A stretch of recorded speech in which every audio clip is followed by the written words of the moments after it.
selamat pagi anak-anak, salam kenal. Ibu ucapkan selamat untuk kalian yang sudah naik ke kelas 9. Semoga di kelas 9 ini kalian bisa lebih memacu diri kalian agar dapat belajar dengan lebih baik lagi, supaya saat nanti kelulusan kalian boleh mendapatkan hasil yang maksimal. Nah, sebelumnya Ibu akan memperkenalkan diri dulu. Nama Ibu Adriana Harpelina Melani. Biasa Ibu dipanggil dengan nama Ibu Lani. Jadi nanti kalau kalian ketemu dengan Ibu, kalian boleh panggil dengan Ibu Lani. Oke? Nah, nanti Ibu akan mengajar di kelas 8A, 8B, dan 8C dan kelas 9 dari A sampai 9G. Dan Ibu mengajar mata pelajaran SBK. Jadi saat ini karena kalian di kelas 9, kalian akan bertemu SBK bersama dengan Ibu. Nah, karena pembelajaran kita masih tidak bisa datang ke sekolah, jadi kita masih belajar dengan menggunakan jarak jauh, yaitu dengan istilah daring. Nah, saat ini Ibu akan memberikan beberapa materi di pertemuan ini. Beberapa materi ini kalian, Ibu harapkan bisa dapat membaca materinya, menyimak dengan baik dan memperhatikan semua materi yang diberikan.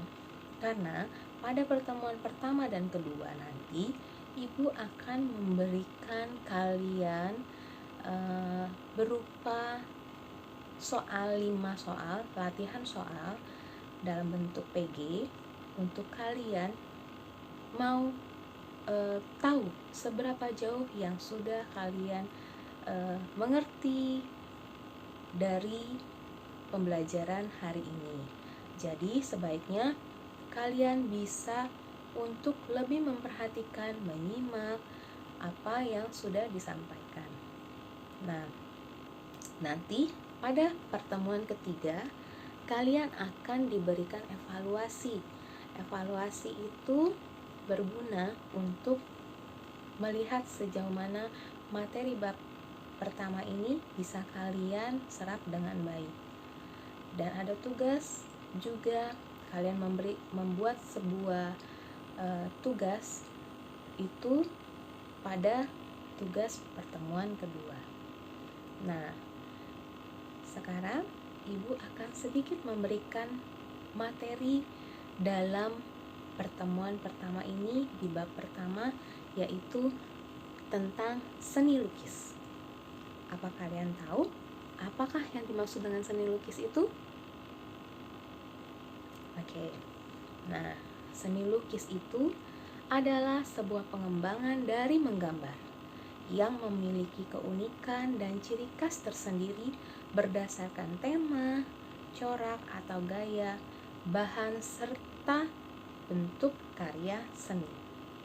Nah, lalu seni lukis itu bisa disimpulkan sebagai seni yang lebih utuh dan lebih lengkap dari menggambar. Jadi seni itu kan gak cuman sedikit ya. Seni itu ada beberapa macam. Ada seni lukis, ada seni musik, ada seni tari. Nah, tapi di sini saat ini kita akan membahas tentang seni lukis. Ya, jadi seni lukis itu adalah berupa pengembangan dari menggambar. Jadi lebih utuh, lebih bagus, lebih banyak teknik yang digunakan, ya, banyak sekali hal yang ada di seni lukis. Kira-kira ada berapa sih tujuan dalam berkarya seni lukis? Nah, tujuan dalam berkarya seni lukis itu ada beberapa macam. Yang pertama, ada tujuan religius, itu yang ada berupa antara hubungan kita dengan Tuhan. Lalu tujuan kritik sosial, biasanya ini ditujukan kepada pemerintah. Kalau kita merasa ada sesuatu yang kurang mengenakan, kita bisa menyampaikannya lewat lukisan dengan tujuan kritik sosial tadi. Dan yang ketiga adalah tujuan ekspresi. Jadi kita mencurahkan perasaan kita lewat lukisan. Dan yang keempat adalah tujuan komersil. Apakah tujuan komersil ini? Biasanya tujuan komersil ini lebih didominasi dengan warna yang mencolok. Biasanya digunakan juga untuk pemandangan, lukisan pemandangan. Kenapa lebih mencolok? Karena kita tujuannya adalah mengutamakan aspek komersil untuk dijual kepada pencinta seni. Jadi kita mengikuti selera pasar. Kalau selera pasarnya senang dengan pemandangan yang pantai atau pegunungan, nah itu diberikan warna-warna yang mencolok atau warna-warna yang lebih kepada sesuai dengan apa yang keadaan sebenarnya. Nah, kira-kira ada apa saja sih aliran dalam seni lukis itu? Nah, dalam seni lukis itu ada 2 aliran dalam berseni lukis. Yang pertama adalah aliran representatif, yaitu representatif itu adalah keadaan yang sesuai dengan kehidupan masyarakat dan gaya alam. Dan yang kedua adalah non-representatif, yaitu menekankan pada unsur-unsur formal, biasanya berupa unsur struktur, unsur rupa, dan prinsip estetik.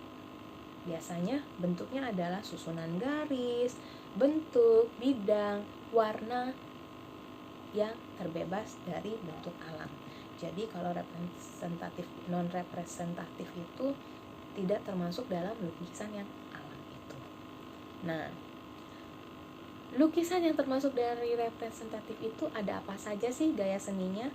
Nah, ada beberapa macam. Yang pertama, ada naturalisme. Naturalisme itu apa? Nah, itu sesuai dengan keadaan alam. Dibuat gambar lukisannya itu sesuai dengan keadaan alam, tanpa ada sedikit pun dibedakan. Jadi dibuat seteliti mungkin sesuai dengan keadaan sebenarnya. Nah, yang kedua adalah realisme. Realisme itu dibuat juga tanpa menambah atau mengurangi objek, ya. Tapi ada beberapa macam pelukis, ya. Contoh pelukisnya ada beberapa macam. Kalau tadi naturalisme itu ada Basuki Abdullah, ada Abdullah Subroto, dan lainnya. Kalau realisme ada siapa? Ada Trubus, ada Dullah, ada Tarmizi, ya. Lalu yang ketiga ada romantik.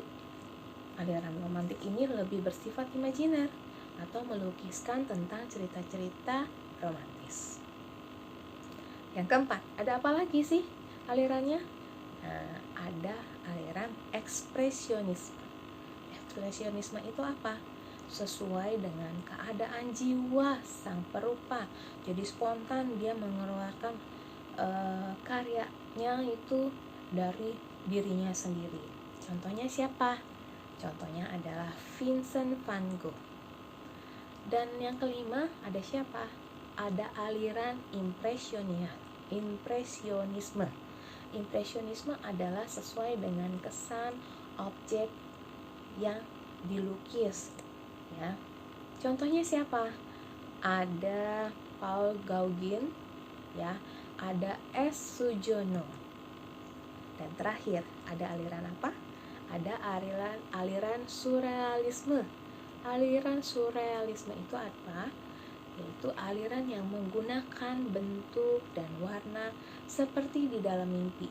Jadi pelukis mengembangkan daya khayalnya untuk menyampaikan pikiran dan perasaan melalui bentuk-bentuk dalam karyanya.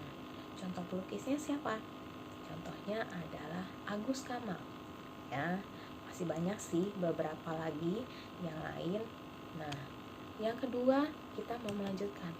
Lanjutannya ada apa lagi? Nah, tema itu dalam berkarya seni lukis itu ada beberapa macam. Ada juga tema yang menandang tentang diri sendiri. Selain diri sendiri, ada apa lagi? Temanya bisa antara manusia yang satu dengan manusia yang lain. Misalkan pelukisnya itu menggambarkan tentang keluarganya, atau sahabatnya, atau temannya, atau siapapun yang sedang ada dalam pikirannya dia sendiri. Yang ketiga, temanya ada apa lagi? Manusia dengan lingkungan sekitarnya. Contohnya apa? Misalkan pemandangan seperti tadi yang dikatakan, atau sawah, laut, gunung, ya masih banyak lagi ya kalau dengan lingkungan alam sekitar. Lalu dengan alam benda, contohnya apa? Keunikan yang berbentuk silindris. Silindris itu apa sih? Seperti bentuk tabung ya. Ada kubus atau enggak organisme atau bentuk bebas lainnya. Nah, lalu ada apa lagi temanya kira-kira? Temanya ada bisa juga dengan manusia dengan aktivitasnya. Contohnya apa? Contohnya ada orang yang sedang menari, orang yang sedang membajak sawah, atau orang yang sedang berburu. Masih banyak lagi hal lain. Dan terakhir, kira-kira ada apa lagi ya temanya? Nah, temanya adalah misalkan manusia dengan daya khayalnya. Biasanya ini yang disebut tadi dengan surrealisme ya. Nah, kira-kira apa saja sih bahan-bahan dan alat-alat yang digunakan untuk melukis? Nah, ada alat-alat yang kita gunakan untuk melukis. Contohnya adalah kuas, ada palet, ada kanvas, ada thinner, standing. Standing itu kalian tahu apa? Untuk menahan kanvas supaya kanvas itu bisa berdiri tegak dan tidak bergerak kemana-mana. Lalu ada apa lagi?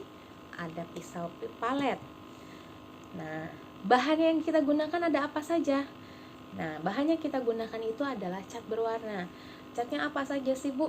Oke, catnya itu ada yang berbasis air, ada yang berbasis minyak, ada juga cat akrilik ya.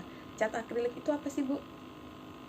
Cat akrilik itu adalah cat yang terbuat dari plastik berbasis polietilen ya, yang akan mengeras saat kering.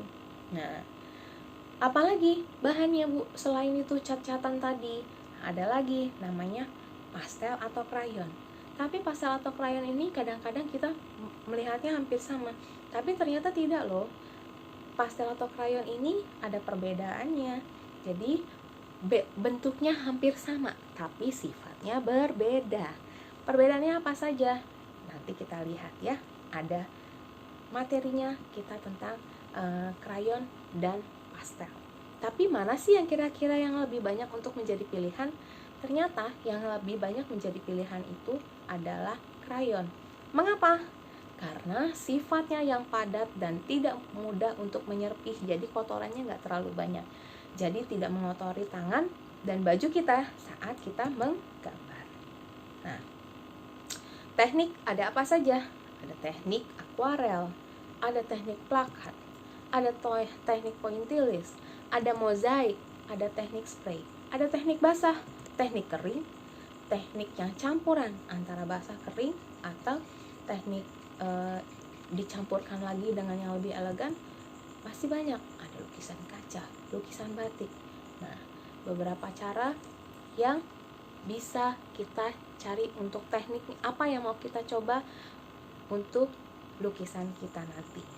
Nah, kira-kira proses dalam untuk melukis itu ada apa saja ya? Nah, proses itu ada 5 proses yang harus kita lewati dalam melukis. Yang pertama, prosesnya adalah kita harus memunculkan ide dulu. Kira-kira apa ya?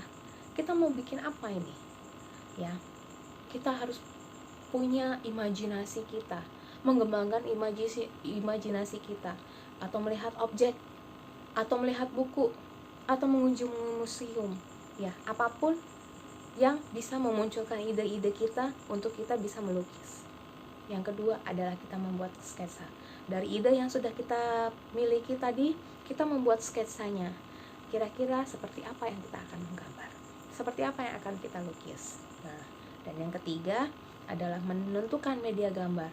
Mau di mana nih kita mau lukis, ya kan? Mau di kanvas, kertas, tembok, mana yang akan kita pilih? Dan apa saja kira-kira bahan yang akan kita pakai? Cat kah? Atau krayon kah? Atau pastel kah? Atau cat minyak, cangkang telur, atau apa? Nah, itu yang mesti kita perhatikan. Lalu yang keempat ada apa? Tekniknya. Kita harus menentukan tekniknya. Supaya apa? Supaya kita tahu sampai di mana nanti teknik ini akan kita gunakan. Supaya nanti kita tidak akan bingung apa yang mau kita lakukan. Teknik seperti apa yang mau kita buat, ya kan? Dan yang terakhir adalah kita mewarnai gambar yang sudah kita buat, sketsanya, ya kan? Kita warnai dan kita menyempurnakan lukisan yang sudah kita buat sehingga dapat menghasilkan karya seni lukis yang baik. Nah, itu adalah materi kita di bab 1. Jadi, banyak sekali materi yang harus kita kejar selama di kelas 9 ini. Semoga nanti kalian bisa lebih mengerti dan memahami sambil berjalan materinya, teorinya, kita juga akan mempraktekkannya. Nah, untuk itu sampai di sini dulu perkenalan dari Ibu. Nanti kalian boleh membaca materi yang sudah Ibu sampaikan. Disimak dengan baik supaya saat nanti selesai kalian membaca, kalian bisa menjawab setiap soal dengan baik. Setiap soal di pertemuan pertama dan kedua hanya 5 soal. Jadi kalian simaklah dengan baik materi yang sudah disampaikan agar kalian bisa menjawab latihan soalnya dengan baik. Oke, sekian dari Ibu. Terima kasih. Sampai bertemu kembali. Bye.